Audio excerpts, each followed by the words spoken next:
Ser Historia. Cadena Ser. Con Nacho Ares. ¿Insistís en zarpar, Majestad? Una casa. En el acantilado. Sí, cuanto antes. Se lo diré al capitán. La marea está alta y el viento sopla a nuestro favor. A nuestro favor. ¡Todos los hombres a la maniobra! ¡Soltad amarras!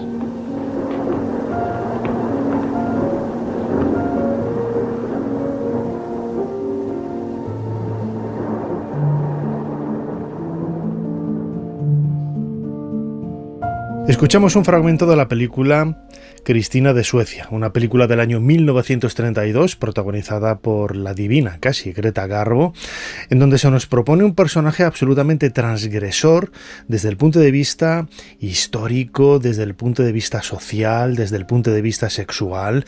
La figura de Cristina de Suecia marca un poco el antes y el después de muchas reinas en la historia del mundo, ¿no? Del papel que desempeñaron y sobre todo la interpretación que se ha hecho de ellas mismas como un baluarte de algo que hoy podríamos tildar como presentismo, pero que en aquella época ya empezaba a ser bastante moderno. A ella vamos a dedicar el cronovisor junto con Jesús Callejo, pero como siempre será solo uno de los muchos temas que vamos a tratar en este nuevo episodio de Ser Historia, con el que intentaremos hacer un poquito más de historia.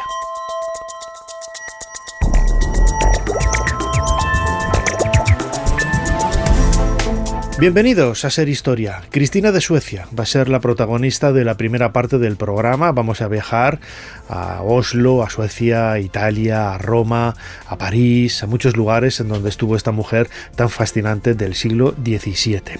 Luego viajaremos a la orilla oeste de Luxor, a Egipto, a la necrópolis de Drabo el Naga, para tener una charla muy especial, 13 metros por debajo del suelo, del nivel de la roca, en la cámara más profunda de la tumba de Yehuti, el tesorero de la reina Hatshepsut. Hasta allí hemos ido junto con José Manuel Galán para celebrar estos 25 años del proyecto Yehuti. Tendremos una nueva entrega de la sección Los Libros de Candela y vamos a acabar nuestro programa haciendo referencia una vez más a esas mujeres, a esas amantes. No me gusta utilizar este término, ¿no? Porque suena casi un poco despectivo, ¿no? Porque en definitiva se convirtieron en las verdaderas reinas y las artífices de algunas decisiones políticas a lo largo de la historia. Reinas, amantes, esos secretos de alcoba, seguramente os va a apasionar. Como siempre, soy Nacho Ares y os doy de nuevo la bienvenida a Ser Historia. Comenzamos.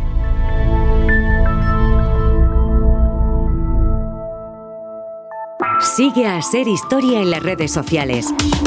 Nos tienes en Twitter, Facebook, YouTube, Instagram y TikTok. @SerHistoria.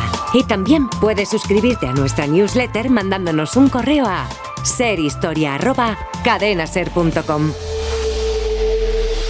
Jesús Callejo, una semana más, bienvenido de nuevo a Ser Historia.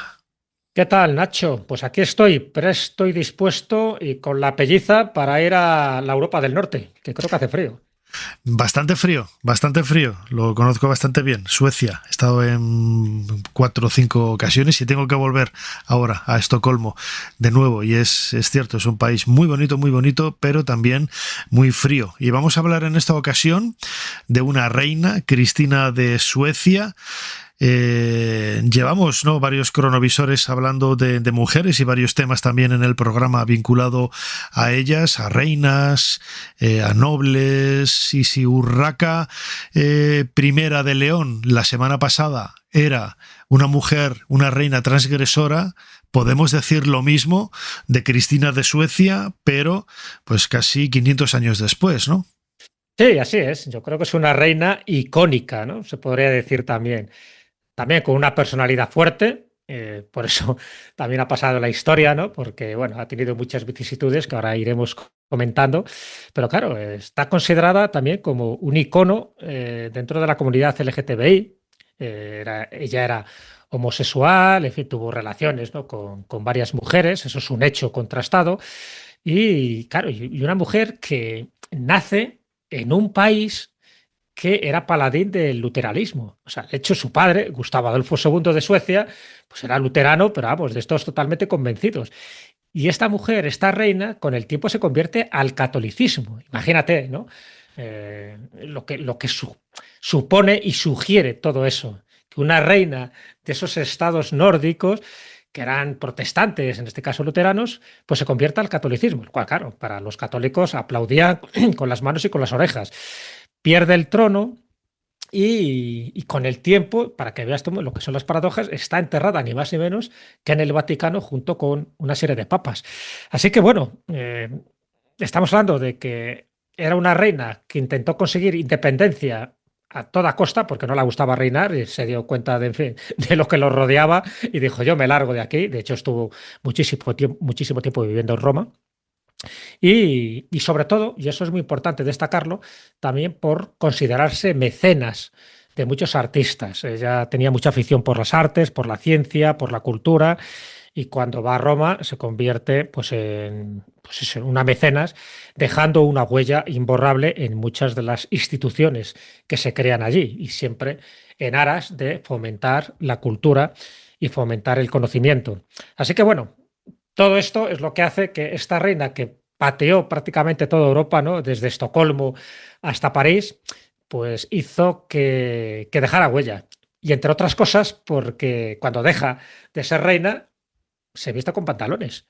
Claro, estamos hablando de una época, el siglo XVII, donde las mujeres no vestían pantalones. Y ella tenía unos comportamientos pues bastante transgresores, y eso es lo que hacía que estuviera pues en todos los saraos y en todos los cotilleos que te puedes imaginar. Así que esta es nuestra Cristina de Suecia. Bueno, pues Jesús Callejo, tenemos preparado como siempre el cronovisor, nuestra máquina del tiempo. ¿Cuál es la fecha que nos propones en esta ocasión para viajar al pasado? La fecha es el 23 de diciembre de 1655.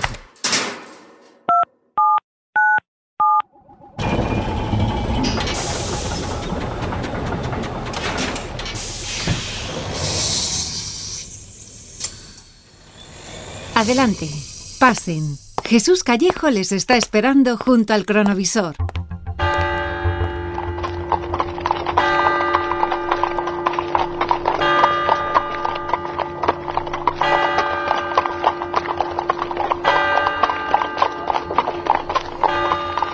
Bueno, Jesús, qué comitiva más bonita. Apártate, que vienen los caballos, están pasando delante de nosotros, imagino, y el lugar en donde estamos, esto es el Vaticano, lo conozco porque yo he estado en el futuro también en el Vaticano. Quien vemos pasar delante de nosotros a caballo es la reina Cristina de Suecia. Así es, así es. Estamos en esta Roma gloriosa que la están recibiendo con todos los honores. Es de noche, es que está todo iluminado con antorchas. Esta reina, que no es reina, porque hay que hablar ahora en propiedad, es Cristina de Suecia, porque ya ha abdicado, ¿vale? Y está entrando triunfalmente en Roma. Y además, entrando pues por la puerta grande, ¿no? Como tiene que ser, por la Porta Flaminia, por la Porta del Popolo, que ha sido restaurada precisamente para esta gran ocasión, ni más ni menos que por Bernini. Claro, cuando la estamos viendo entrar en Roma, en fin, además está entrando a caballo, la habían regalado, por decirlo así, como una gran carroza engalanada, y dijo, no, yo en mi caballo blanco, de hecho la empiezan a denominar la reina de las Amazonas, seguida por un séquito de 200 personas, y escoltada ni más ni menos que por la Guardia Suiza. O sea, que imagínate, es una entrada triunfal como si fuera una reina, a pesar de que en este momento no reina. Pero claro, previamente ya se había convertido secretamente al catolicismo en la capilla del Palacio de Kundenberg en diciembre de 1654, es decir, un año antes, justo un año antes. ¿Por qué no quiso decir que se había convertido ya al catolicismo previamente? Porque ella tenía miedo que las asignaciones monetarias que la llegaban de Suecia se cortaran de raíz. Y esta mujer vivía a todo trapo. O sea, cuando iba de ciudad en ciudad y pasó, ya te digo, por todas las capitales europeas, iba con su séquito y iba gastando cantidades tremendas. De hecho, en una de esas ciudades donde estuvo, que fue en Bruselas, allí estuvo ni más ni menos que 9 meses, tuvo que dejar sus joyas, su vajilla, sus esculturas y sus libros como pago por los gastos y las deudas que dejó. Pero bueno, entra en Roma, convertida al catolicismo. Te puedes imaginar que el Papa, encantado de la vida, dice, ¿Ves cómo los luteranos no tienen razón? Hasta su propia reina se ha convertido al catolicismo. Claro, esto era una propaganda fenomenal, ¿no? Para todos. Bernini, ya tío, es que está allí, que además hace todos los avalorios y todo el ornamento preciso para que esta mujer se quedara totalmente engatusada. De hecho, al día siguiente conoce personalmente a Bernini y desde ese momento mantiene una amistad que dura de por vida, ¿sabes? 2 días después, fíjate que estamos del 23 de diciembre, 2 días después, el día de Navidad, que se busca fechas emblemáticas, es donde el Papa, estamos hablando de Alejandro VII, que era el Papa en aquel momento, le da la confirmación. Y fue entonces cuando Cristina recibe un segundo nombre, porque era, Cristina era tu nombre de luterana en Suecia. Sí. Ahora, como eres católica, te damos otro nombre.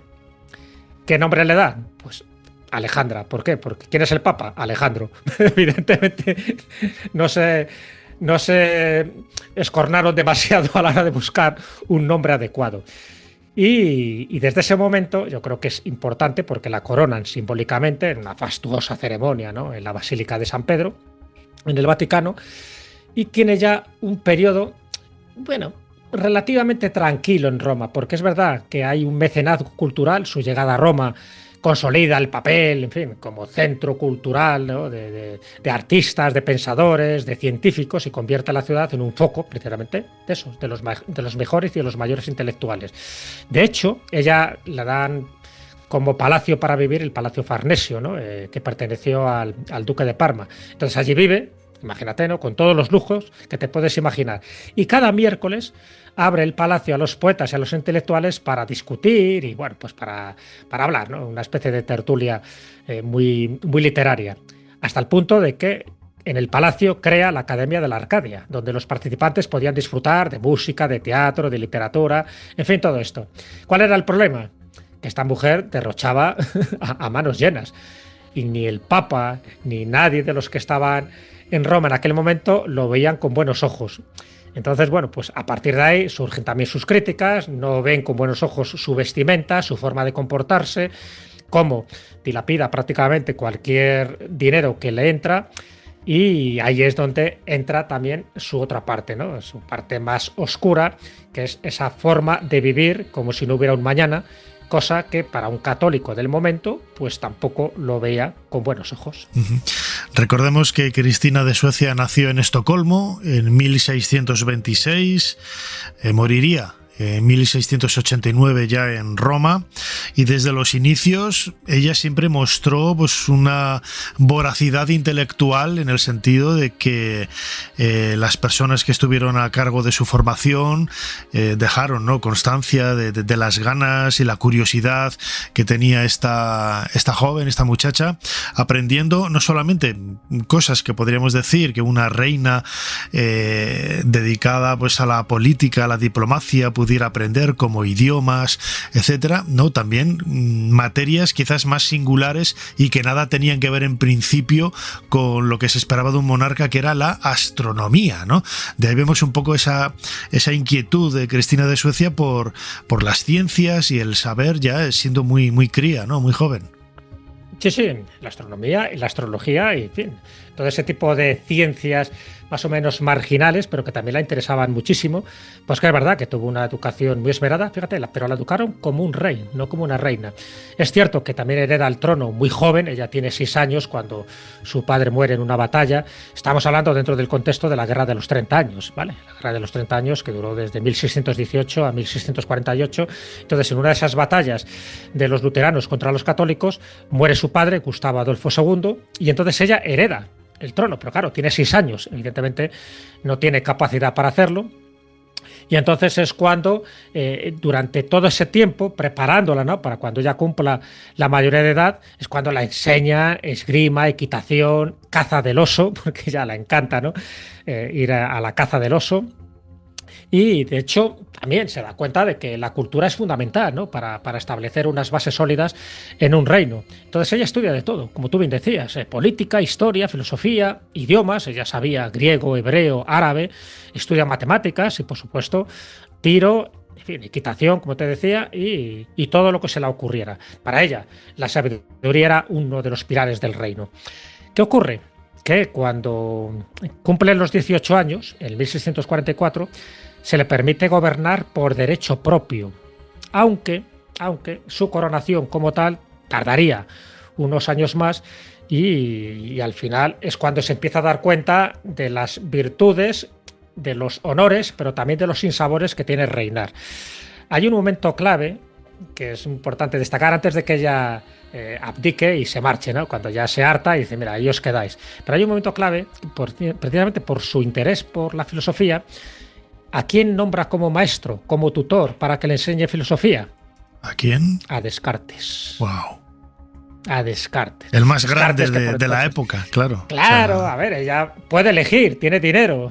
Entonces se lo dice a René Descartes, René Descartes acepta, en mala hora aceptó, en mala hora aceptó, porque él estaba acostumbrado a levantarse tarde, en fin, vivía ahí como un rajá, pues entonces tenía 53 años, pero oye, era una oportunidad de ir a la corte de Estocolmo y dice, oye, me pagan bien, ni más ni menos que tengo que educar y enseñar filosofía a la reina Cristina de Suecia, así que allá va. Dura 4 meses. ¿Por qué dura 4 meses? Primero porque le obligan a levantarse a las 5 de la mañana para dar clases. A las 5 de la mañana en Estocolmo, él va en invierno además. Pasó un frío, el hombre no levantó cabeza y oficialmente en esos 4 meses coge constipado tras constipado y muere de neumonía. Pero la otra versión, que es muy interesante destacarla porque ha habido historiadores que han mirado las cartas y sobre todo han visto los síntomas que tuvo Descartes, parece que fue envenenado. Ten en cuenta que por entonces todavía esta reina era luterana. Y Descartes era católico, entonces en la corte se empezó a conspirar diciendo, bueno, este hombre lo que quiere es convertir a nuestra reina al catolicismo y por lo tanto, pues en fin, la quieren estropear. Nada. Entonces comenta de que hay alguien muy cercano que le envenena con arsénico. Y los síntomas dicen que, como eran muy parecidos a la neumonía, pues el certificado de defunción, neumonía. Pero parece que hubo algo más gordo, ¿vale? Lo cuento un poco porque eso daría también para toda una novela de espionaje. Pero bueno, muere en 1650 Descartes y a partir de ahí empieza una nueva faceta de la reina, que deja de ser reina, llamada Cristina. Cristina de Suecia es uno de los personajes más cautivadores de la Europa del siglo XVII y la cultura artística del barroco. Su inteligencia, enérgico carácter y gran determinación nos acercan a la vida de una mujer extraordinaria que ha pasado a la historia como una de las principales coleccionistas de la Edad Moderna. Reina de Suecia entre 1632 y 1654, su abdicación al trono y su conversión al catolicismo la acercaron a la corte del rey Felipe IV.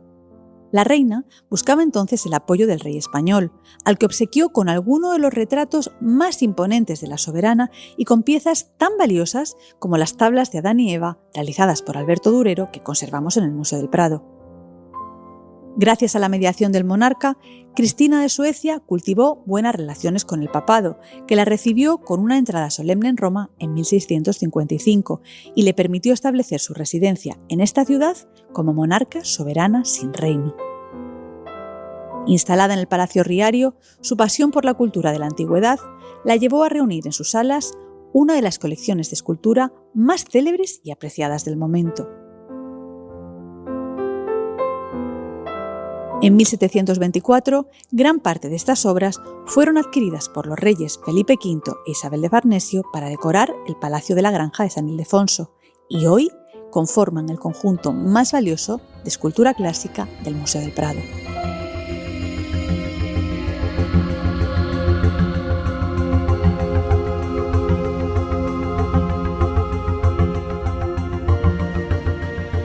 Escuchábamos un fragmento del canal del Museo Nacional del Prado, el Prado en femenino, Hablando de Cristina de Suecia, bueno, a quien se le dedicó también una exposición y reconociendo, ¿no?, que muchas de las piezas de escultura, sobre todo que hay en el Museo del Prado, pues vienen un poco de su colección, ¿no?, como luego comentaremos también. Cristina de Suecia fue una mujer, Jesús,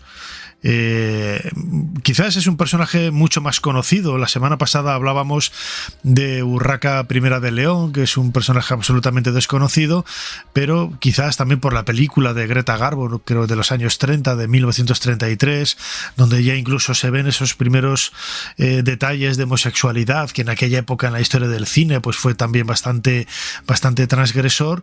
Convierten a Cristina en una mujer revolucionaria y muy avanzada para su época. Recordemos que estamos en el siglo XVII. No, así es. Ya digo que hay un momento donde ella pasa una crisis a todos los niveles, aparte de lo que veía, ¿no?, de la corrupción, en fin, y de la burocracia de su reino. Entonces hay un momento en que ella pasa una crisis muy importante, porque en ese momento ella tiene 28 años. Recordemos, ella tiene 28 años, estamos hablando de 1654, y renuncia al trono. Entonces, claro, eso fue una conmoción también social, porque no solo renuncia al trono alguien que legítimamente lo ha heredado, sino que además ya empieza a haber rumores de que se quiere convertir al catolicismo. Con lo cual, más revolución, ¿no? Algo que el Papa Alejandro VII celebró, porque dice, uy, qué bien. Por eso le invitan a Roma. Por eso, el cronovisor, hemos empezado con esa entrada triunfal, a pesar de que ella ya había recorrido distintas capitales de Europa, pues haciendo ostentación de su linaje y de su derroche. Y es muy importante porque la etapa de Roma es más esencial que su etapa de Estocolmo, que sus primeros 28 años. De hecho, en Roma está muchos más años.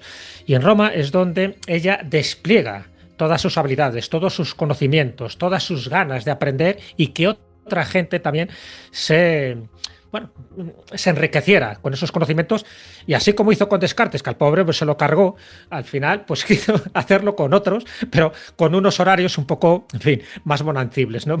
No obligarles a levantarse a las 5 de la mañana. Y ahí es donde crea esa Academia Real, donde, en fin, hace alarde, ya te digo, de sus virtudes, pero también de sus rarezas, también de su excentricidad, hasta el punto, y te leo una frase textual de el Papa Alejandro VII, que llega a decir, desesperado, cuando ve la forma de comportarse de Cristina, dice: es una mujer nacida bárbara, educada como bárbara y con cabeza llena de bárbaras ideas. O sea, no entendía cómo hacía este tipo de cosas, porque ella se interesaba por la alquimia y se interesaba por la astrología cuando crea esta academia, ¿no? Entonces, bueno, todo esto hace que sea muy controvertida su figura y su personalidad. Hay una epidemia de peste en aquella época en Roma, y entonces tiene que dejar Roma, porque oye, vete a un lugar más seguro porque aquí corres peligro. Deja Roma, se va a bordo de 4 galeras que puso a su servicio el pontífice, estamos hablando de 1656, y deja atrás una ciudad cansada de ella. O sea, está ya como muy harta, ¿no? ¡Ah, por fin se ha ido! Esperemos que no vuelva. Bueno, volvió. Pero entre medias va haciendo también sus historias. Fíjate cómo estarían de hartos de esta mujer, a pesar, ¿no?, de su mecenazgo y a pesar de todo el impulso que hizo a la cultura, que circulaban panfletos en Roma en aquel momento diciendo lo siguiente: llegó a Roma amiga de los españoles, católica, virgen y rica, y se va amiga de las franceses, atea, puta y mendiga. Porque se va a Roma, que diga se va a París, desde Roma se va a París. O sea, fíjate qué mala baba, ¿no? Qué mala baba. Primero, virgen exactamente no fue.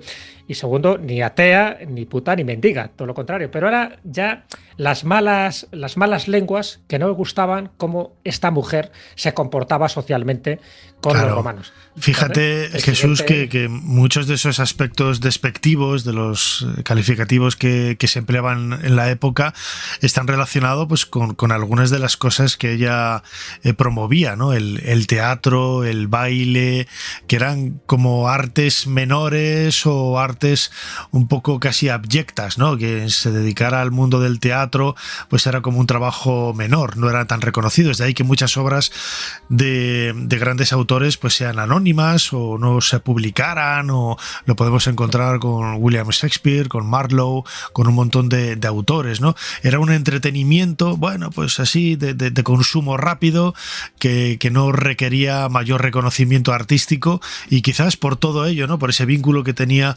Cristina de Suecia con las artes, ya sea de pintura, de escultura, de arquitectura, de teatro, de baile, de música, bueno, pues la hacían ahí verlo un poco pues como una locuela, ¿no? Sí, así es, ya te digo que generó, ¿no?, cierta controversia por eso, porque era transgresora, y de ahí este tipo de frases, en fin, de maledicencias que, en fin, no le hacían mucho bien a nivel popular, pero yo creo que a ella le daba igual. ¿Por qué un poco ese panfleto hablaba de que llega a Roma amiga de los españoles? Porque ella también era protegida de el rey español que había en aquel momento, que era Felipe IV, y de hecho le da su protección, le da también una asignación económica. Entonces ella vive de la asignación económica que le están dando desde Estocolmo todavía, porque en fin, como fue reina, por supuesto, tiene también una serie de presupuestos, pero también Felipe IV. Pero Felipe IV, cuando se entera de todos estos escándalos que se están produciendo en Roma, le retira la protección y el Estado español le da la espalda, ¿vale?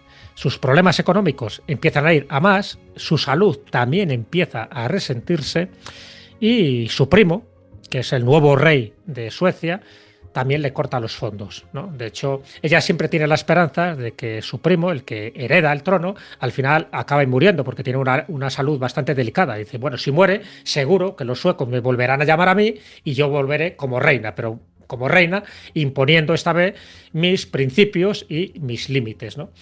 Nunca llegaron a nombrar la reina otra vez de Suecia, sencillamente porque su primo no murió como ella esperaba. Y a pesar de que le criticaba a su primo siempre la estuvo ayudando y siempre estuvo protegiéndola, lo cual con su primo fue bastante ingrata en general, ¿no? Así que bueno, entra en esta nueva fase, se va de Roma por la peste, va a París y allí, cómo no, te puedes imaginar que la vuelve a liar. Si te parece, antes de escuchar ese lío, vamos a escuchar otro fragmento de ese pequeño corte de vídeo del canal del Museo del Prado, canal Museo Nacional del Prado en YouTube, en donde se nos habla de cómo Cristina de Suecia, bueno, pues se promovió las artes, la escultura especialmente, y que muchas de esas obras hoy, pues por esa relación que había, lo acabas de decir, con Felipe IV y otras instituciones españolas, bueno, pues han llegado al patrimonio español en la actualidad. El 8 de diciembre de 1626 nacía en Estocolmo Cristina de Suecia, uno de los personajes más fascinantes de la Europa del siglo XVII. Una mujer de gran inteligencia, fuerte de determinación y firme carácter, además de contraponerse a algunos de los códigos de conducta de la sociedad de su momento, hizo de ella una mujer que destacara por su personalidad. Su padre, Gustavo Adolfo II, falleció en la Guerra de los 30 años en 1634, convirtiendo a Cristina de Suecia en una edad tan temprana como los 6 años en reina de Suecia, bajo la regencia del canciller Ossentierro. Sus inquietudes intelectuales y artísticas hicieron que Suecia tuviera una gran vida cultural, y ella fue conocida como la Minerva del Norte, al ser una protectora, promotora y mecenas de las artes y la cultura, incluso adoptando como lema de su reinado la frase columna regni sapientia, la sabiduría es el pilar del reino. Como foco de interés cultural y artístico, Suecia se convirtió en un punto de atracción para importantes, ilustres y sabios filósofos, poetas, latinistas, físicos y, por supuesto, artistas. Vamos a detenernos la mirada sobre Sebastián Bourdon, un pintor francés que estuvo bajo el amparo de la reina Cristina de Suecia de 1652 a 1604 como pintor de cámara, y que es el autor de un impresionante retrato ecuestre de Cristina de Suecia que fue encargado para Felipe IV. Esta obra no es solo importante por sus características artísticas y grandes dimensiones, un cuadro que supera los 3 metros de alto por los 3 metros de ancho, sino también por su simbolismo, que le convierten, como decíamos, en el retrato más imponente de la reina Cristina de Suecia y seguramente el proyecto más ambicioso de Sebastián Bourdon. podemos también relacionarla o hacer un paralelismo con otros retratos ecuestres importantes en la historia del arte, ¿no? Como son las obras de Velázquez, el retrato de Margarita de Austria e Isabel de Borbón, que se exhiben en el Museo Nacional del Prado y que se diferencian del de Cristina de Suecia en que estas reinas visten trajes de ricas hechuras, riquísimos tejidos, visten adornos, visten joyas, mientras que la austeridad de la reina Cristina de Suecia se muestra en su indumentaria. Viste con un color marrón que se funde prácticamente con el fondo, con el caballo, con un leve protagonismo de sus puños y el cuello de la camisa, anudada con un lazo, sin ningún adorno, sin ninguna joya.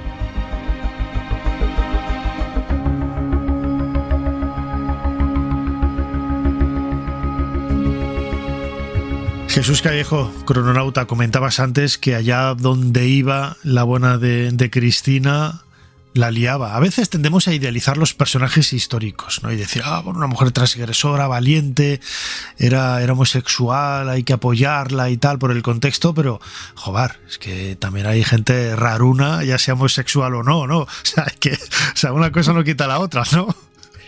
No, y además era conspiradora, a ver. Cristina Alejandra, porque aquí ya hay que tener a los dos nombres, Cristina Alejandra, cuando llega a París, pues claro, ya te digo que dejaba huella, ¿no? Siempre eran habladurías y muchas críticas, a veces con mucho fundamento, ¿no? Y entonces hace su entrada en París, por ejemplo, acompañada por una escolta de nada menos de 1.500 hombres. O sea, ya imagínate, cuando iba. No pasaba desapercibida, ¿no? Se le hace una misa en su honor en la Catedral de Notre Dame, porque, oye, no deja de ser una persona noble del norte de Europa.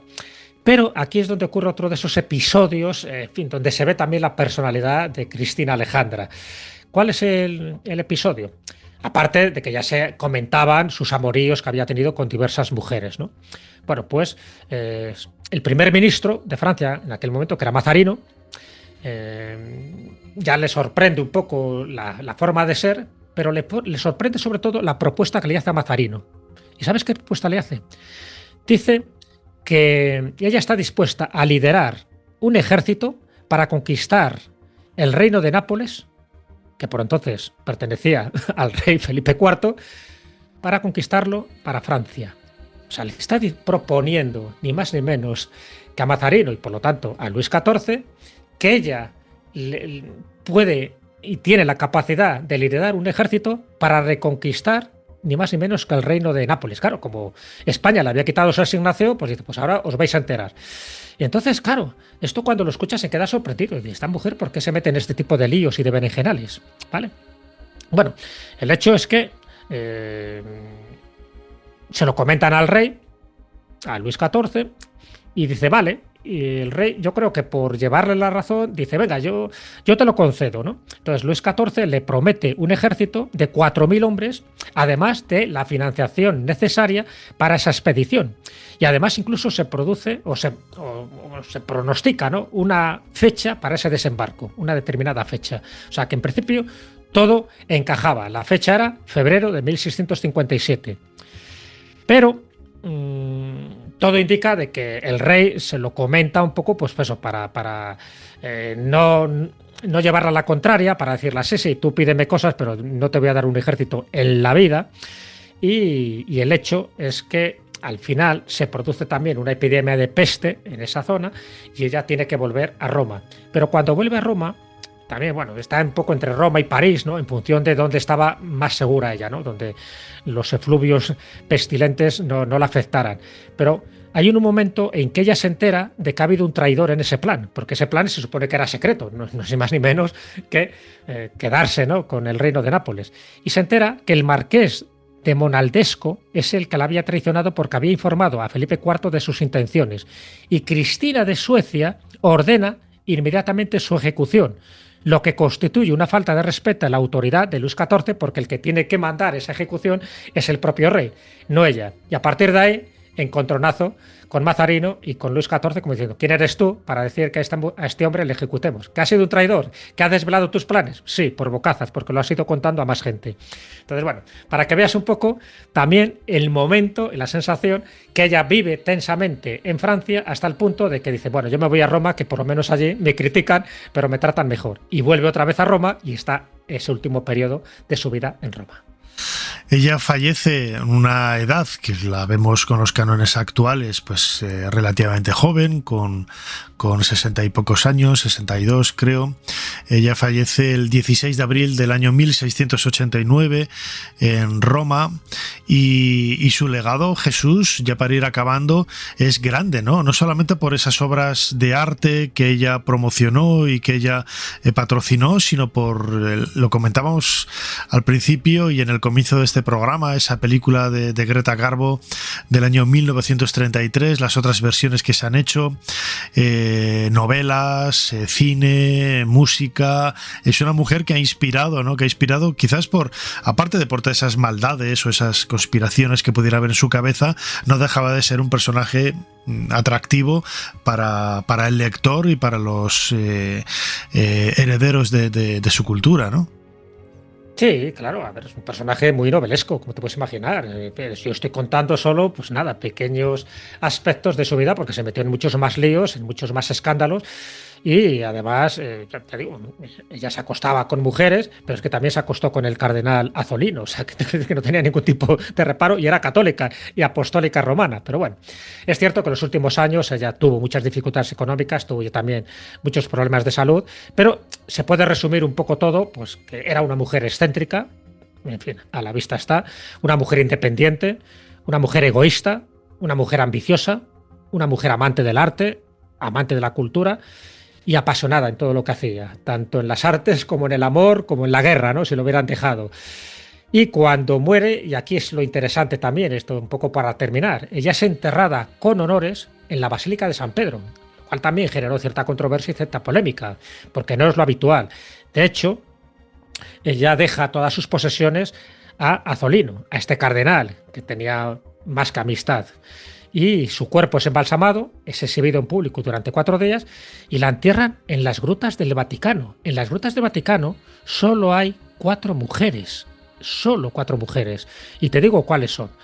Una es María Clementina Sobieski, la esposa del rey de Inglaterra Jaime III, Estuardo. La otra es Carlota, reina de Chipre. La otra es la condesa Matilde de Canosa. Y la última, la cuarta, Cristina de Suecia. Y además, curiosamente, para que veas los guiños del destino, descansa al lado del Papa Juan Pablo II. Curioso, esos aspectos de la vida que hace que, bueno, pues cada uno vaya recogiendo también lo que va sembrando. Y yo creo que ella, a lo largo de su vida, tuvo sus luces, sus sombras, y en definitiva la ha convertido en un personaje histórico muy, muy atractivo. Y esa es la razón por la que hemos traído en este cronovisor de Jesús Callejo a Cristina de Suecia. Jesús, compañero crononauta, como siempre, muchísimas gracias una vez más por habernos ayudado a hacer un poquito más de historia. Pues ha sido un placer dejar a Reina en su trono, que es donde debe estar. Hasta la próxima semana, compañero.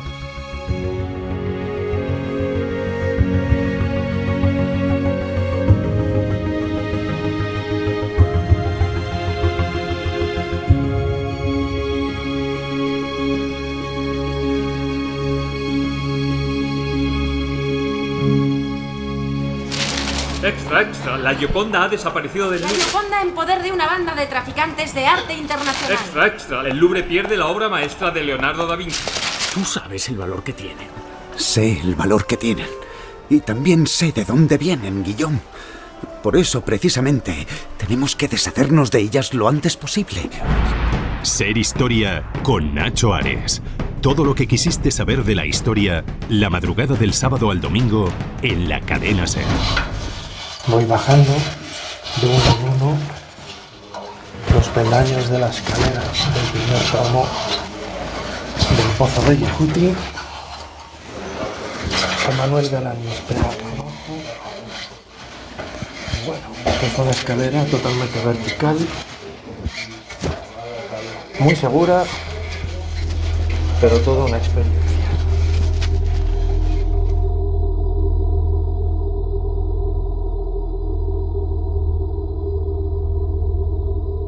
25 años ya del proyecto Yehuti, el proyecto del CSIC dirigido por José Manuel Galán, profesor de investigación de esta institución, en donde ha sacado a la luz los secretos de una de las tumbas más fascinantes que hay en la orilla oeste de Luxor, la del tesorero de la reina Hatshepsut, Yehuti. Estamos hacia el año 1450 a.C. y he tenido la oportunidad de poder bajar junto con el propio José Manuel 13 metros por debajo del suelo para hundir mis pies en las entrañas de la montaña protegida por la diosa Hathor, y descubrir esa cámara funeraria increíble rodeada de textos del libro de los muertos. Ahora lo vamos a escuchar en la propia voz de José Manuel Galán, textos que son pioneros y dan vida a una resurrección, en este caso del tesorero Yehuti, para seguir viviendo eternamente en el más allá. Ha sido toda una experiencia absolutamente increíble. Escuchábamos ahora al comienzo cómo descendía esos peldaños del primer tramo, del primer nivel, hasta una antecámara que hay justo antes de bajar otros 3 metros a la cámara funeraria. Y tengo que dar las gracias a José Manuel, como siempre, por la oportunidad que me ha dado de realizar y de cumplir este sueño.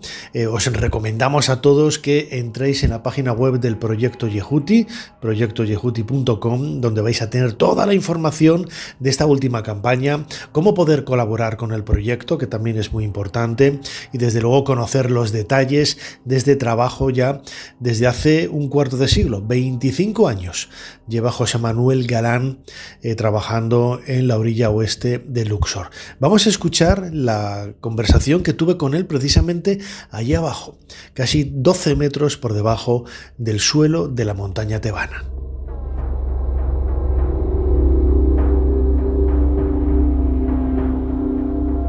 José Manuel Galán, bienvenido a Ser Historia. ¿Dónde nos encontramos?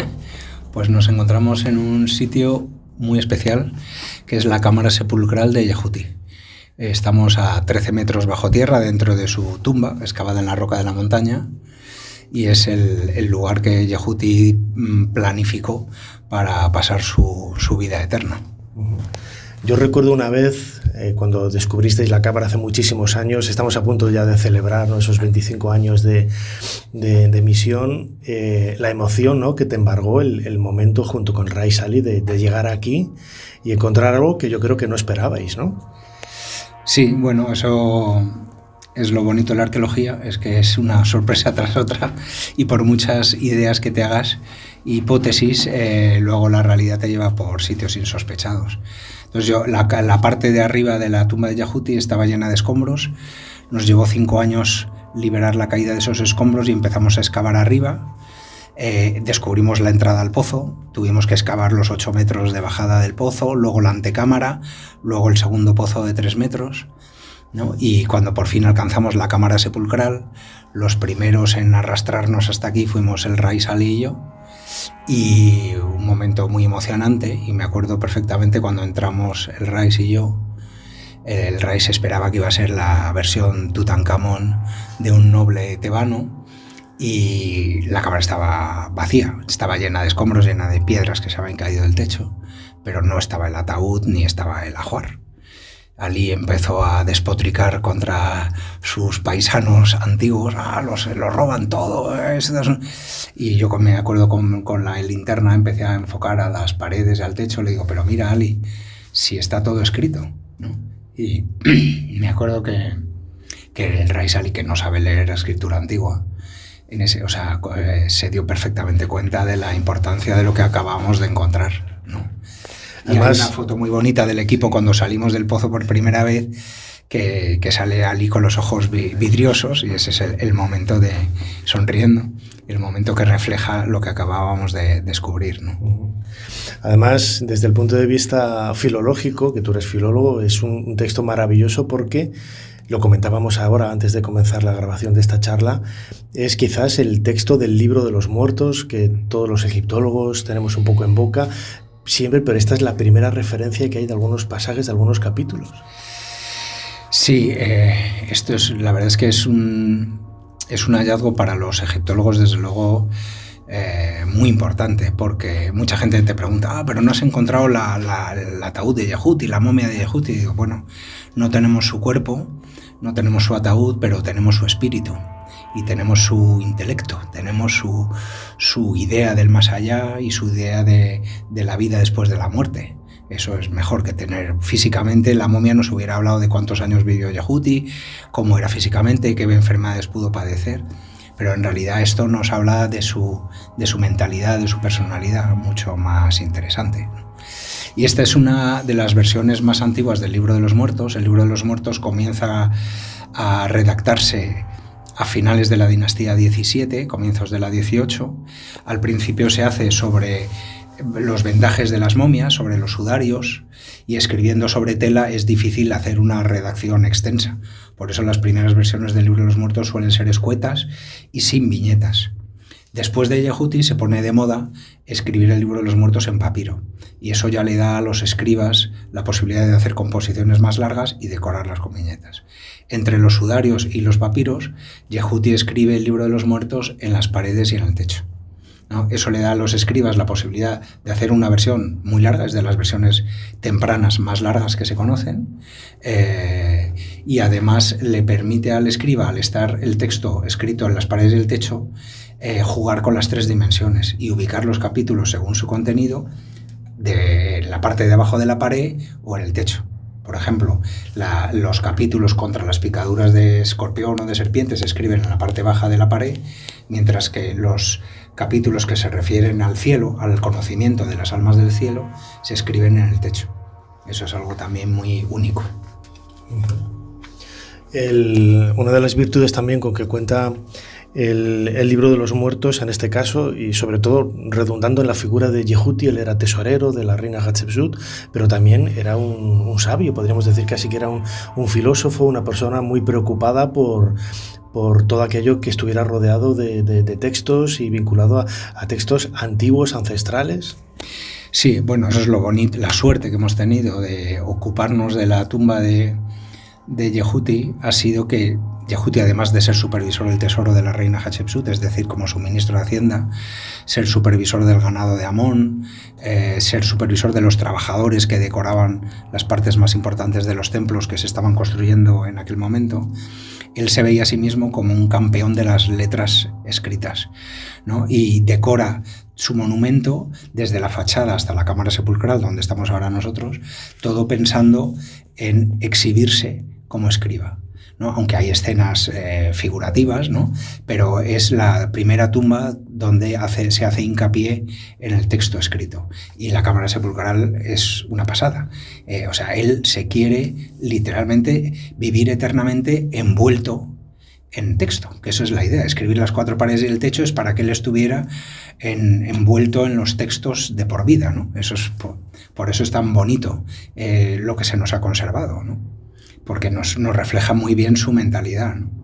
Y luego también hay un montón de detalles peculiares. Por ejemplo, el color blanco del estuco hace referencia también a los vendajes, por un lado, de las momias, y también al huevo. Los egipcios tenían la idea de que la vida... Bueno, tenían varias creencias que conviven pacíficamente. Por un lado, creían que la vida se origina en el agua, y eso es muy bonito y muy interesante desde nuestro punto de vista. Y arriba tenemos un himno al Dios creador, donde dice que la vida se genera en el agua, pero también ellos piensan que la vida se genera en el huevo, ¿no? Y la idea del huevo como origen de la vida está muy presente en la religión egipcia.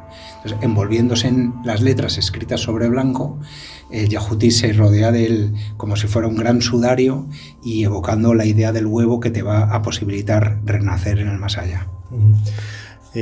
Además, la importancia del texto implica sobre todo ese lado más mágico, que no solamente es un texto, sino que tiene un significado para ellos real, ¿no? De la isla. Yo recuerdo cuando estudiaba jeroglífico contigo, tú eras mi maestro, mi profesor, siempre redundabas en eso, ¿no? Y recuerdo que me recomendabas los libros de Henry George Fisher para estudiar la relación de las imágenes con los jeroglíficos. Estas imágenes, en realidad, para ellos eran imágenes vivas. Claro, o sea, los egipcios creían que la palabra escrita tenían la capacidad de cobrar vida, ¿no? Y sobre todo si la pronunciabas a viva voz. Por eso el signo jeroglífico que representa una serpiente, los egipcios, jugando con esa idea de que los jeroglíficos cobran vida, dicen, ostras, y si la serpiente cobra vida la vamos a liar, y entonces muchas veces la cortan la cabeza o representan un cuchillo hiriéndole en el cuello, ¿no? Para, si cobra vida en la escritura, que la serpiente no se vuelva contra ti, ¿no? Eso es una cosa muy bonita. Pero volviendo al tema de Yehuti como escriba, al estar este texto escrito en este estuco o mortero de cal, nos permite muy bien seguir la mano del escriba, que eso es algo muy chulo que en el papiro no se ve tanto, ¿no? Y podemos ver, por ejemplo, cuántas veces mojaba el escriba el pincel, ¿no? Cómo dibuja cada signo, porque tú ves un signo hierático, o en este caso jeroglífico cursivo, y a lo mejor tú piensas que lo harías de otra forma, y dices, ¿por qué el escriba lo empieza aquí, luego sigue por acá, luego para allá? Pero cuando te pones tú a hacerlo, eso es el orden lógico de la escritura. Hicimos un ensayo de escritura en el Hotel Marsan para ver cómo se escribía, y efectivamente un detalle también peculiar es que los antiguos egipcios cogían el pincel por el medio, como los orientales, ¿no? Y más que escribir, casi dibujan los signos de escritura. Y entonces eso también te cambia mucho, ¿no? Coger el pincel abajo o en medio hace que traces los signos de forma distinta. Y la forma de escribir de los antiguos egipcios se parece mucho a cómo escriben hoy los orientales cuando quieren hacer caligrafía bonita, ¿no? Pero esto solo este texto de aquí de Yehuti es fenomenal para aprender lo que se llama la materialidad de la escritura, o sea, los detalles físicos que tiene que tener en cuenta el escriba y que hace el escriba al escribir, ¿no? Antes nos comentabas también la importancia de la orientación, de las cámaras, de la posición de los textos. Yehuti jugaba con todo ello para reforzar ese aspecto mágico de su vida trascendental en el más allá. Sí, bueno, estamos... la tumba de Yehuti es peculiar porque tiene un pozo de 8 metros, luego vuelve hacia atrás, hacia la salida del sol, en contra de lo que uno podría pensar, porque ellos... Lo lógico es que hubiera ido hacia el oeste, sin embargo la primera cámara va hacia el este, luego hay un segundo pozo y luego esta sala donde estamos ahora hace un giro, en realidad pensado para coincidir la entrada con la representación de la diosa de Occidente en el pasillo central de la parte de arriba. Es decir, en vez de él ir físicamente hacia Occidente, lo que hace es llevar su cámara sepulcral para coincidir con la representación de la diosa de Occidente. Entonces en realidad todos los egipcios les gusta jugar un poco como con el espectador y con sus propias ideas, ¿no? Dice, pues si yo quiero ir a Occidente, pues qué mejor que irme hacia la diosa de Occidente, no hacia Occidente de verdad. Entonces eso es lo bonito de los egipcios, que venga a darle vueltas a las cosas y a jugar un poco con sus propias ideas, ¿no? Es como una especie de juego intelectual. Un juego que además vosotros, pues casi 3.500 años después, tenéis que seguir casi como detectives, ¿no? Como si fuerais una especie de Sherlock Holmes, porque habéis llegado a la conclusión de que Yehuti, a pesar de todo su interés, él finalmente no fue enterrado aquí, sino en la cámara que hay un poco más arriba, ¿no? Sí, el problema es que cuando la cámara ya estaba terminada, las 4 paredes escritas y el techo completado, Yehuti decide ampliar la cámara, rompe 2 paredes y se le cae parte del techo. Y entonces es enterrado en la antecámara, y eso es lo que ha hecho que se haya conservado este texto también, ¿no? Otra peculiaridad que nos trae el Antiguo Egipto a nuestro presente es, por ejemplo, el uso de la tinta roja. O sea, el texto está escrito en tinta negra, hecha de carbón, ¿no? Pero de repente se ven pasajes escritos en tinta roja. Y es que los antiguos egipcios usaban la tinta roja para marcar el comienzo de cada capítulo, como si nosotros lo pusiéramos en negrita, pues ellos lo ponían en tinta roja. Y luego hay un capítulo especialmente interesante, que es este de aquí, hay mucha parte escrita en rojo, porque este representa el interrogatorio que le hacen a Yehuti las partes de la barca solar. Las tumbas en Egipto se hacen tan profundas porque la idea del egipcio es alcanzar la barca solar en su viaje nocturno por debajo de la tierra para renacer con el sol a la mañana siguiente. Por eso las tumbas del Valle de los Reyes son tan grandes y las tumbas de los nobles también tan profundas, porque piensan que así aumentan las posibilidades de alcanzar la barca solar. El éxito de Yehuti lo representa en esa viñeta, que sale Yehuti detrás del dios Rajorakti, subido por fin en la barca solar. Pero antes de que eso se produzca, Yehuti ha tenido que superar una prueba, que es el interrogante de las partes de la barca. Y eso es muy bonito. Hay como una especie de teatro en el que, por ejemplo, los remos de la barca solar le preguntan: Yehuti, nosotros somos los remos, ¿cuál es nuestro nombre secreto? Y Yehuti contesta: los remos son las costillas de Seth. El mástil le pregunta a Yehuti: ¿cuál es mi nombre secreto? Y dice: tu nombre secreto es la columna de Isis. Y así las distintas partes del barco le van interrogando a Yehuti, él tiene que saber la respuesta correcta y eso le da acceso a la barca. Eso es muy bonito porque luego en la filosofía clásica hay una corriente filosófica que todo está basado en el conocimiento. Los egipcios, en realidad, el libro de los muertos lo que trata es de darle al difunto lo que necesita saber para alcanzar la vida eterna más allá. O sea, también los egipcios unían su vida eterna al conocimiento de ciertas cosas, ¿no? Ya para ir acabando, quizás para ti esta es la parte más interesante como filólogo de toda la tumba, porque luego desde el punto de vista arqueológico ha aparecido infinidad de materiales ya de una época muy posterior, pero quizás este es el alma del proyecto, Yehuti, ¿no? Sí, este es el alma del proyecto de Yehuti, pero no tanto desde el punto de vista de la filología, que también, pero yo diría de la filosofía. O sea, esto tenemos es como si accedieras al pensamiento de una persona y a las creencias de una persona, ¿no? Es una de las cosas más bonitas del Antiguo Egipto, cuando se estudia en profundidad, es darte cuenta de todo lo que tenemos nosotros de antiguos egipcios, ¿no? Nuestra idea de la vida después de la muerte, nuestra idea de que esa vida eterna es un premio que hay que ganarse.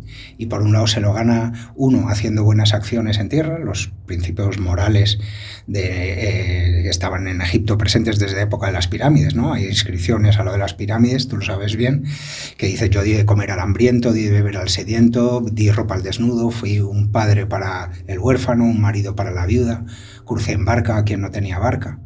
Esa idea de los principios morales está escrito en Egipto en el año 2500 a.C., ¿no?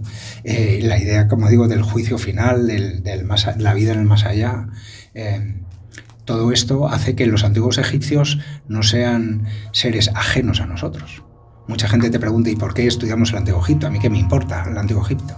Pero sí, son tus raíces intelectuales y culturales, ¿no? Mucha gente piensa que tus raíces están en tu pueblo, ¿no? Pero ¿por qué vas a tener tú más en común con unos perfectamente respetables habitantes de la prehistoria que se abrían la cabeza unos a otros luchando por los restos de un animal, que unos escribas al otro lado del Mediterráneo que estaban dándole vueltas a la vida eterna y a cómo superar la vida eterna y a principios morales? Yo me considero que tengo más en común con un antiguo egipcio que con un paleolítico de 4 caminos. Lo siento mucho. Muy bien, José Manuel Galán, aquí bajo la protección de la diosa Nut.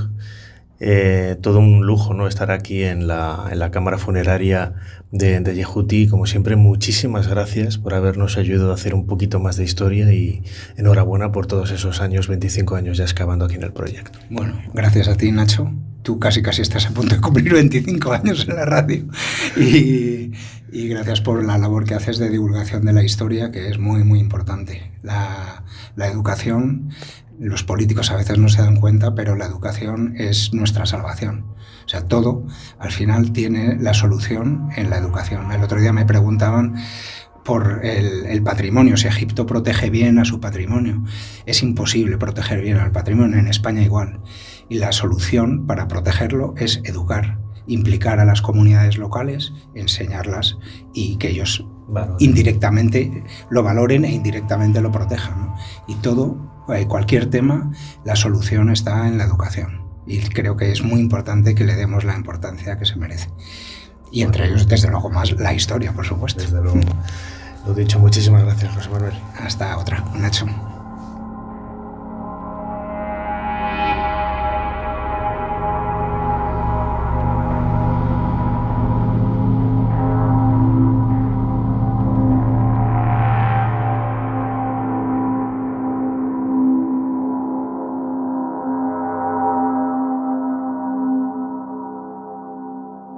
en Saint-Gervais, Blois, a 25 de mayo de 1856.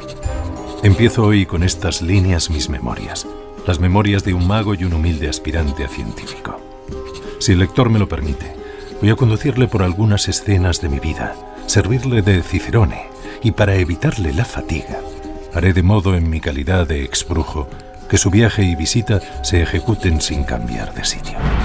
Ser Historia con Nacho Ares. Todo lo que quisiste saber de la historia, la madrugada del sábado al domingo en la cadena SER.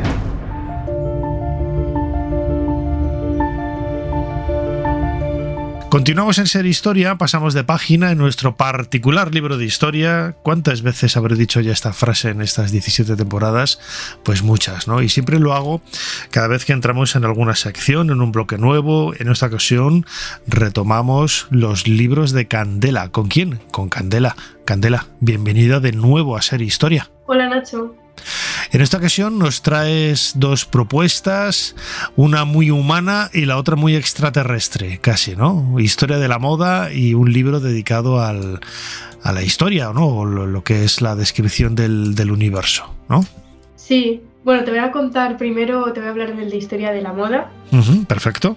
Historia de la moda para niños. Bueno, este es un libro que quería hablar primero, quería acordarnos de Lorenzo Caprile. Claro, sí, hombre. Colaborador también del programa con la sección que me pongo, que estoy segura de que si no tiene este libro ya, le encantaría leerlo. Te lo va a robar, ¿eh? Debería. Y este libro, bueno, tiene 5 capítulos en los que habla de qué es la moda, de cómo ha cambiado a lo largo del tiempo. Habla de la revolución de la moda desde entre 1650 y 1900, de la moda moderna en el siglo XX y de la industria. Habla de temas como la identidad y al final pues no se viste como se siente, y lo que supuso que en 1920, por ejemplo, las mujeres comenzaran a llevar pantalones y que algunos diseñadores como Jean-Paul Gaultier en 1980 crearan faldas para hombres. También, aparte de identidad, la moda era un poco, depende del estatus social. El rey no podía vestir como un campesino, y así se conoce al rey Enrique VIII de Inglaterra, que usaba unas capas enjolladas con bordados dorados y telas carmesí que resaltaban su divinidad. Fíjate qué chulo es todo lo de relación con la historia de la moda. A mí me gusta, lo he comentado en más de una ocasión, soy fan del Museo del Traje. ¿Tú conoces el Museo del Traje en Madrid? No lo conozco. Pues tienes que decirle a tus padres que te lleven. Te va a encantar porque es una especie de cápsula de tiempo, y yo siempre lo he dicho, y es algo que hablo con Lorenzo en la sección.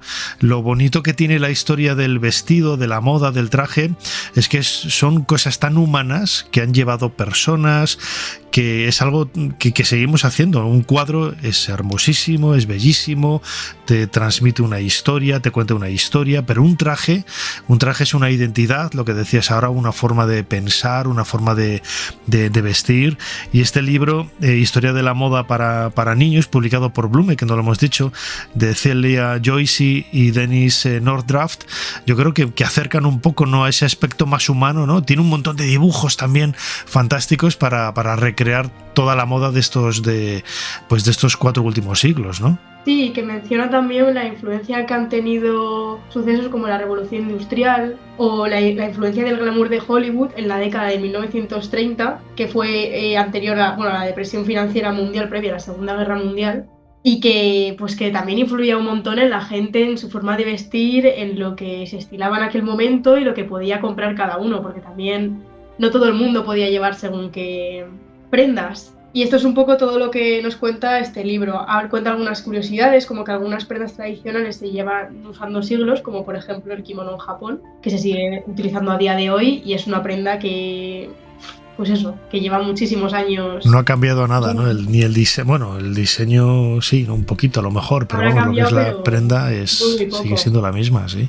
También habla de cosas que tampoco le damos tanta importancia, pero que también están relacionadas con la moda: los tocados, las prendas para la cabeza o el calzado. De hecho, hay una línea del tiempo que a mí me ha gustado mucho, porque hay calzado que te enseña desde los primeros zapatos del Antiguo Egipto, del 1550 a.C., hasta las Crocs, que fueron inventadas en el 2002. Y es una línea del tiempo con cómo ha cambiado los tipos de zapatos que se han ido haciendo, botas y de todo. Qué curioso. Qué curioso. Pues mira, le voy a echar un vistazo porque me parece un libro interesantísimo. Historia de la moda para niños, publicado por Blume, de Celia Joyce y Dennis Nordraft. Y tienes otro libro, lo decía antes, ¿no? Vamos a hablar de algo muy humano y al mismo tiempo de algo muy extraterrestre universal. Extraterrestre porque está fuera de la Tierra, no significa que sea marciano, ¿no? Extra, fuera de, lejos de la Tierra, ¿no? Terrestre. Y es este libro, el Universo, está publicado por Contrapunto. Voy a decir el nombre de la autora, a ver si no me equivoco, Marie-Caroline Graverot, y con las ilustraciones de Harold Bustos. Un libro fantástico, ¿no? Y sobre todo, me imagino que para ti te gusta especialmente porque todo aquello relacionado con las galaxias, la astrofísica, el universo es uno de tus temas preferidos, ¿no? Pues de hecho te iba a decir que este libro a mí me ha encantado, particularmente porque además, bueno, aparte de eso, de que es un tema que ya sabéis que a mí me encanta, las ilustraciones que tiene son preciosas, es un libro muy grande, pero que aunque sea difícil encontrarle hueco en la estantería, porque va a ser difícil, merece la pena tenerlo, es precioso y además explica todo súper bien, desde conceptos básicos hasta conceptos un poco más complicados, que en mi opinión para los más pequeños también están muy bien explicados, con muy buenos ejemplos y de todo. Y es un libro que, bueno, está dividido en 3 bloques, se llama El Universo, como ya has dicho, y habla por una parte del sistema solar, por otra parte del universo y su historia, y de astronomía. Entonces, bueno, habla un poco de cada planeta en profundidad, de la luna, los eclipses, los asteroides y el origen y la evolución del universo. Dedica también un par de páginas a hablar de los exploradores, desde Aristóteles hasta unos astrónomos suizos, Michael Mayor y a ver si no me equivoco yo, y Dietler Queloz, que descubrieron el primer exoplaneta en 1995. Es una línea de tiempo muy grande con todos los descubrimientos que han habido, habla de los distintos tipos de telescopios que hay, que va más allá de los telescopios ópticos que conocemos, como los radiotelescopios, que, bueno, como dice su nombre, perciben las ondas de radio de origen cósmico, los telescopios de ondas gravitacionales, y explica muy bien el concepto de gravedad, de agujero negro, que son a mí es que toda esa parte de la física me encanta, y me parece que están muy bien explicados los dibujos, es que son brutales. Habla también de la Estación Espacial Internacional, es que lo tiene todo este libro. A mí me ha encantado, ha entrado en mi top libros favoritos. Qué guay. Fíjate que un tema, a ver, yo aquí en este programa siempre hacemos divulgación histórica y más o menos lo damos desmenuzado, ¿no? Para que la gente lo pueda comprender, pero un tema tan difícil, relacionado con algo tan intangible, porque es el universo, es lo que está por encima de nosotros, a miles, decenas de miles, millones de kilómetros, y que bien lo cuenta esta autora, ¿no? Marie-Caroline Graverot, en el sentido de que desmenuza muy bien y lo hace terriblemente atractivo no solamente para niños, sino también para mayores, ¿no? Sí, eso siempre lo he dicho, que mis libros son principalmente recomendaciones para niños, pero vamos, yo ya me estoy haciendo también cada vez más mayor, hay libros que igual se me quedan muy para niños, pero es que me siguen encantando y los sigo recomendando, y los que has leído tú o mis padres, mi familia, adultos en mi círculo, a todo el mundo le han encantado todos mis libros, así que significa que hago buenas recomendaciones al menos. Claro que sí. Pues fantástico. Candela, hemos estado hablando de ese libro Historia de la moda para niños, publicado por Blume, de Celia Joyce y Dennis Nordraft, y también este libro de Contrapunto, la editorial Contrapunto, El Universo, de Marie-Caroline Graverot, con ilustraciones de Harold Bustos. Pues Candela, como siempre, muchísimas gracias una vez más por habernos ayudado a hacer un poquito más de historia. Gracias a ti, Nacho.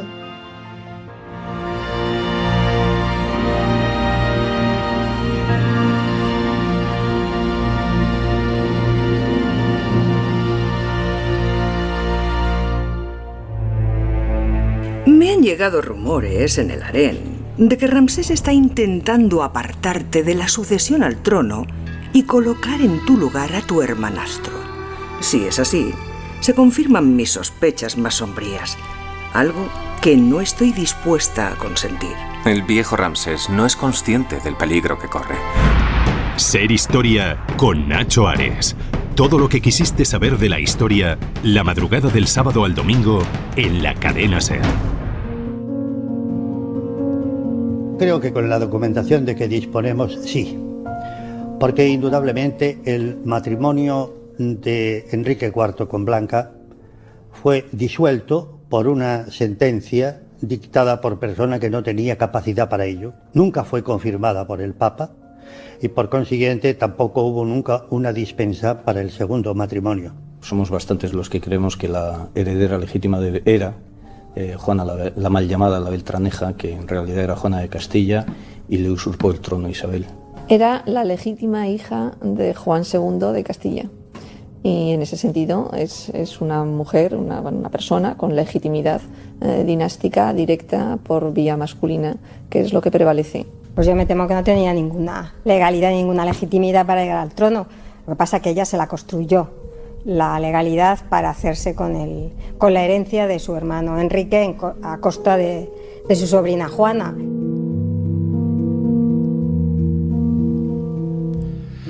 Escuchamos a varios historiadores, Luis Suárez, Alfredo Alvar, Isabel del Val y Cristina Segura, en un documental de televisión de nombre genérico Castilla, hablando de las razones de por qué sí o por qué no, y si es justo o no es justo, si fue legal o no fue legal, que Isabel la Católica llegara a la corona. El que una reina fuera, el que una mujer fuera reina, en este caso de Castilla, bueno, pues ya en aquella época, pues hizo tambalear, ¿no?, algunos de los pilares de la sociedad. No era la primera vez, ¿no?, que una gran mujer había llegado a la corona, ¿no? Por ejemplo, en el Reino de León, ya en el siglo XII, la primera reina que se considera, ¿no?, de una forma legal en Europa es doña Urraca I de León. Pero queríamos hablar en los próximos minutos aquí en Ser Historia en el papel de algunas mujeres, de algunas amantes, en definitiva, ese teatro, ¿no?, que a veces se monta alrededor del mundo del poder y que tiene muchas interpretaciones. Podemos aprender mucho de ello y también nos puede decir el valor de cada persona en cada contexto determinado. Lo vamos a hacer a colación del libro que tenemos sobre la mesa aquí en Ser Historia, Damas de Corona y Alcoba, publicado por Almuzara, cuya autora, Engel de la Cruz, ya nos está atendiendo desde la cadena SER en Toledo. Engel, bienvenida a Ser Historia. Hola Nacho, ¿qué tal? Encantada de estar aquí. Bueno, la primera pregunta, ¿la alcoba podría considerarse también un lugar de poder? Por supuesto, hay que tener en cuenta que muchas alianzas, muchos pactos y mucha influencia se ejerció desde estas alcobas, desde donde estaban las mujeres legítimas y no legítimas. Uh-huh. Siempre por ese aspecto quizás hoy lo vemos, ¿no?, del más machista de la historiografía en aquella época, pues a lo mejor incluso hace 100 años pues era, o hace 50 o 60 era lo normal. Hoy lo calificamos como machista, pero hay que ponerse en ese contexto en cada momento, en cuando fueron puestas por escritas esas opiniones, etcétera. Las mujeres que se acercaban a un hombre, a un gobernante, eran las amantes. No se criticaba al rey por ello, sí se calificaba a ellas de una forma despectiva, y en el caso de las reinas sucedía un poco lo mismo, ¿no? Esta reina iba acostándose con esto, con el otro, ¿no? Por ejemplo, Isabel II tenía esos amantes y luego ellos, los chicos, pues no eran vistos de esa forma tan despectiva como eran vistas las mujeres, ¿no? ¿Cómo eran vistas precisamente esas amantes en las cortes? Las chicas, las mujeres. Las mujeres que eran esas mujeres en la sombra, ¿no? Esas mujeres que se acostaban con el rey y que llegaban a tener hijos que el rey muchas veces quería incluso más que los hijos que había tenido con su legítima esposa. Estas mujeres hay que tener en cuenta que muchas veces no llegaban a ese estatus, entre comillas, por voluntad propia. Muchas veces eran elegidas por los reyes y ellas pues accedían, porque era muy difícil decir que no a todo un rey, porque además de esa manera también se garantizaba que fuesen a tener la vida resuelta, no solo ellas, sino también los hijos que pudiesen tener con el rey. no tenían una visión demasiado positiva. De hecho, muchas veces cuando el rey cometía pues algún tipo de fallo en la política, si andaba con una de estas amantes, muchas veces en vez de echar la culpa pues a la ineptitud o a las malas decisiones del rey, se le echaba la culpa a la mujer. El caso más flagrante, el caso más no sé cómo llamarlo, más ejemplificante de todo esto, que además es muy curioso porque ni siquiera esta mujer seguramente fue real, es el caso de Raquel, la judía de Toledo. Que bueno, hay mucho debate acerca de esta figura histórica, si existió o si no existió. El caso es que se utilizó durante años e incluso siglos como pretexto para justificar el por qué Alfonso VIII, ese rey victorioso de las Navas de Tolosa, unos años antes sufre una derrota bastante humillante en Alarcos y se empieza a decir que claro, que es que el rey no estaba en sus plenas facultades porque en esa época estaba manteniendo este romance con otra mujer que no era su esposa. Y para más Inri, además, este romance era con una mujer que era judía, que ni siquiera era de su propia religión. Entonces se utilizó, ¿no?, como un pretexto, como una excusa de de este pequeño gran descalabro que sufrió Alfonso VIII y que luego, luego tuvo su redención en 1212 en las Navas de Tolosa. Más allá de las mujeres que participaron, trabajaron o fueron amantes, también las propias reinas, lo decíamos ahora de Isabel la Católica, muchas de ellas fueron educadas, tuvieron una formación absolutamente singular, única, brillante, que las convirtió en personas. Nadie estudiando se convierte en alguien inteligente, ¿no? Ya tienes que ser inteligente antes de estudiar, ¿no? Pero sí que esa preparación les permitió llegar a cotas de poder, como escuchábamos ahora, ¿no? La propia Isabel la Católica. No vamos a entrar en la disquisición de si fue legal o no que ella ascendiera al trono, pero desde luego que ella fue lo suficientemente inteligente para generar, ¿no?, ese escenario favorable que le permitiera llegar al trono. Eso es, muchas de estas mujeres que luego por avatares del destino acababan siendo reinas de manera accidental porque nunca eran la primera opción. Sí que es cierto que en Castilla, en León y posteriormente lo que fue la corona de Castilla, no existía la ley sálica, es decir, podían gobernar las mujeres, pero siempre, obviamente, si todos sus hermanos varones habían muerto o si era la única hija, ¿no?, que se lograba tener. Estas mujeres eran brillantes porque recibían una educación propia de una reina, ya fuese como futura reina consorte de algún otro rey o ya sea como reina por derecho propio. En el caso de Isabel, que ni una cosa ni otra, porque nació siendo una infanta de segundo orden, en el sentido de que no se esperaba que fuese a tener un papel político medianamente destacado, ni siquiera el papel que llegó a jugar. Sí que es cierto que tuvo una educación brillante, pero ella, al estar en la corte desde que era muy joven, al ser reclamada por su hermano, para que no hubiese intrigas alrededor de ella desarrolla un instinto político extraordinario. Y es a base de estar ahí en la corte, de empaparse de cómo era el ambiente, de ver estas intrigas políticas que había entre los nobles, de ver cómo era el ambiente que rodeaba al rey y todo lo que suponía gobernar. Por eso estamos hablando de una mujer que, legítima o no legítima, no vamos a entrar porque eso es madre mía, eso es un jardín tremendo.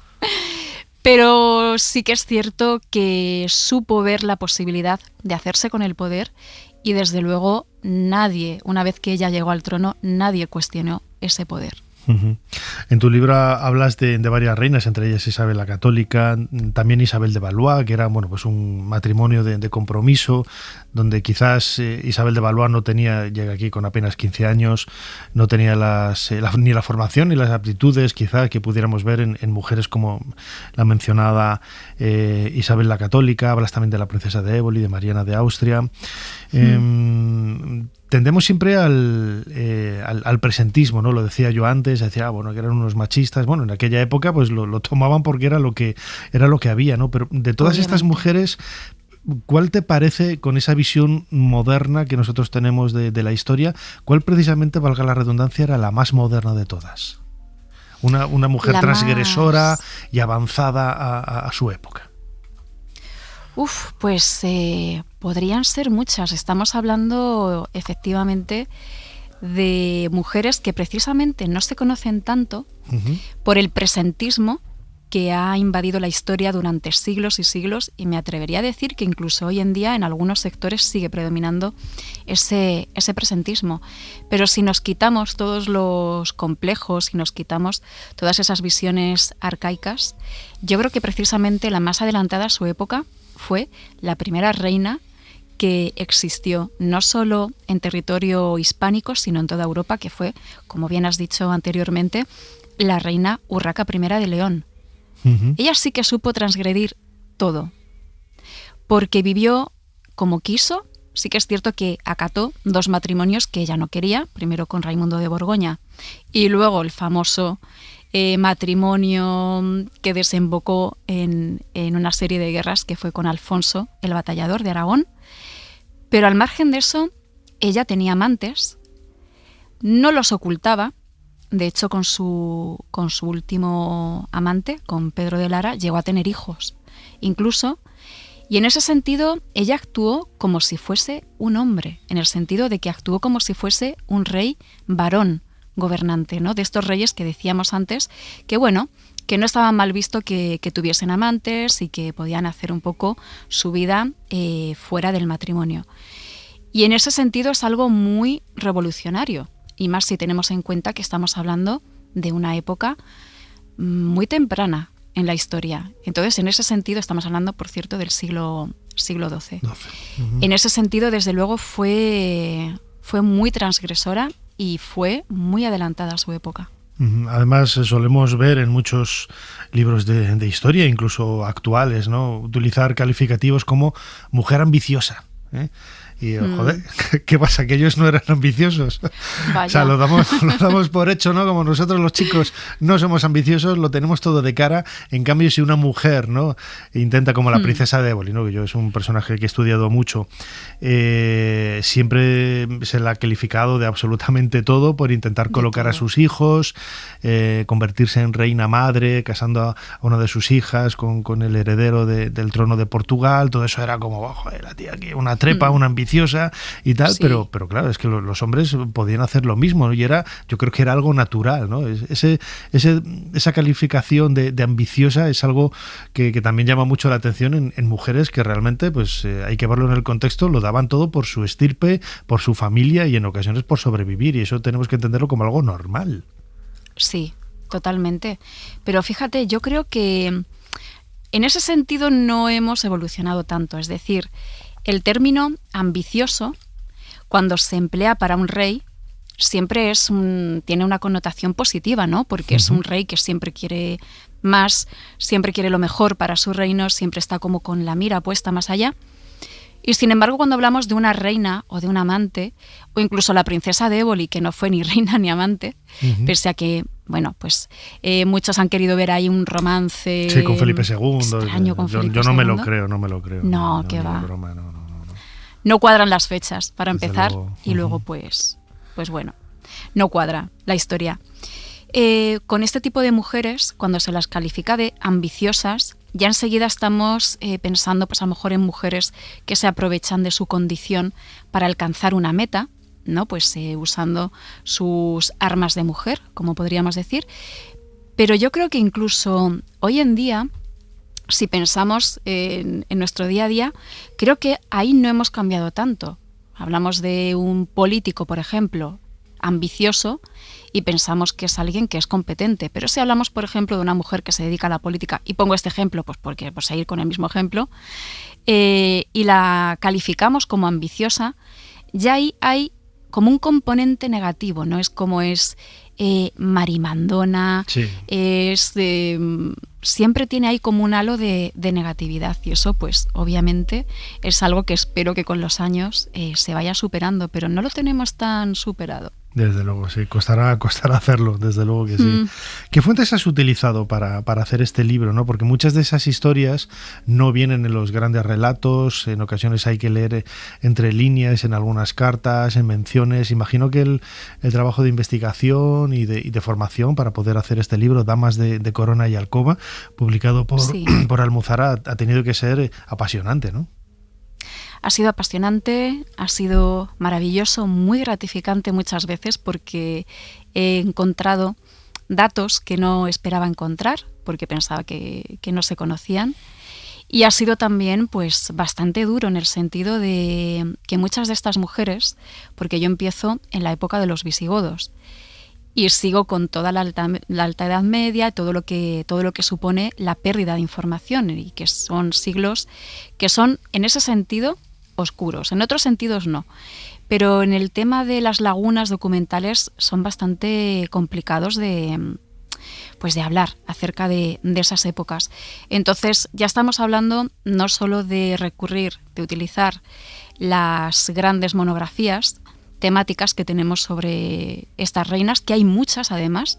Se ha escrito mucho acerca de estas figuras femeninas en los últimos años, sino ya también ir a la crónica, ir a la anécdota, ir efectivamente a documentos jurídicos y sobre todo pues recurrir a las crónicas, con el problema que supone que las crónicas coetáneas son testimonios fidedignos, pero hasta cierto punto, porque también están con muchísimo sesgo y también tienen la información quizá muy alterada. Entonces hay que hacer una gran comparativa y ver pues qué puede ser verdad, qué intereses había también detrás de esas crónicas, que eso es muy importante. Entonces, bueno, pues hay que cribar mucho la información.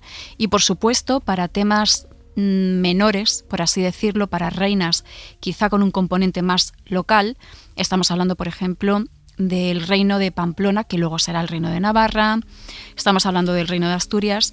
Ahí también he recurrido a artículos universitarios más especializados, más concretos, que también pues desde ese filtro de las crónicas pues son también de muchísima utilidad. Uh-huh. Engel, ya como para ir acabando, me pasa a mí, ¿no? Ahí genera cierta desazón cuando ves una fotografía, ¿no? Yo, por ejemplo, como egiptólogo, veo fotografías de excavaciones arqueológicas de finales del 19, comienzos del 20, salen varios personajes, un arqueólogo conocido, junto a personajes desconocidos. Anónimos. Sí, lo mismo sucede, ¿no?, en algunas pinturas, retratos ya de época ya pues a partir del Renacimiento, sobre todo, que en ocasiones se intentan ubicar, ¿no?, como la amante de...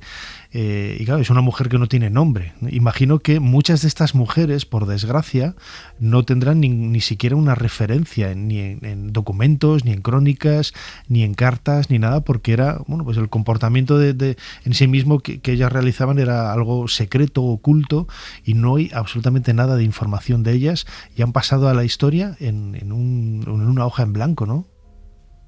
Sí, es muy frustrante, porque además muchas de estas mujeres no fueron simplemente pues una más, por ejemplo, en la vida de un rey, sino que fueron mujeres que tuvieron una historia importante y que sabemos que tuvieron cierta relevancia. Si retrocedemos en el tiempo, las lagunas, ¿no?, documentales de las que hablaba, y esa omisión de nombres es todavía peor, porque en el caso, por ejemplo, de las primeras mujeres de las que hablo en el libro, que son las visigodas, las reinas godas, conocemos muy poquitos nombres, muy poquitos, y además se hace desde una posición totalmente consciente, es decir, quien escribía las crónicas de los reyes, pues obviamente pues mencionaba el nombre del rey, por eso conocemos también la famosa lista, mencionaba el nombre de los hijos, de los obispos, de los consejeros, y sabíamos que había una reina, pero no se decía el nombre. ¿Por qué? Porque no importaba. Uh-huh. Claro. Es una forma de... Bueno, lo que tú dices, ¿no? No importaba, hoy lo vemos como con esa idea, ¿no?, frustrante, ¿no?, desde el punto de vista del historiador. y es que en aquella época pues no importaba, es que lo tienes que admitir, no importaba, ¿no? Sí, es que era así, no hay que ponerse tampoco bravo diciendo qué tíos, no sé qué, no, es que era lo que era, ¿no? Es una historia realmente fascinante. Invito a todos los que nos están escuchando que se acerquen a leer este libro, Damas de Corona y Alcoba, publicado por Almuzara, de nuestra entrevistada Engel de la Cruz, en donde nos ofrece una historia absolutamente desconocida de muchas mujeres que estuvieron, iba a decir en un segundo plano, a veces en un primer plano quizás más importante que algunos de los protagonistas que han llegado hasta nosotros, ¿no? Pero desde luego es una visión diferente de la historia que hay que tener absolutamente en cuenta. Engel de la Cruz, como siempre, muchísimas gracias por habernos ayudado a hacer un poquito más de historia. Nada, muchísimas gracias a ti.